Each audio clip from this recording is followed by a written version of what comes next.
In a beautiful forest, there lived a clever raccoon named Ricky. Ricky was always willing to help others, and all the animals in the forest liked him. One day, while walking through the forest, Ricky suddenly heard a faint cry coming from a small hole ahead.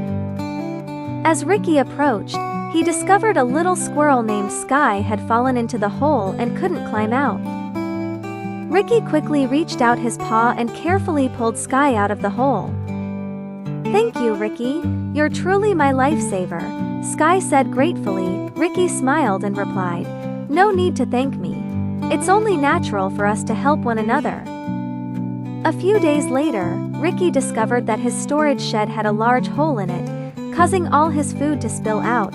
He tried to fix it, but it was time-consuming and exhausting, leaving him feeling down. At that moment, Skye arrived and saw Ricky's problem. Without hesitation, Skye started helping to repair the shed. "Ricky, you helped me before. Now it's my turn to help you. If we work together, we'll finish faster." Ricky was surprised and looked at Skye. "Are you really willing to help me? It was just a small favor last time. You don't need to go through so much trouble." Skye firmly replied, "We should always help those who have helped us. It's a way to show gratitude and strengthen our friendship." With their combined efforts, the shed was quickly repaired.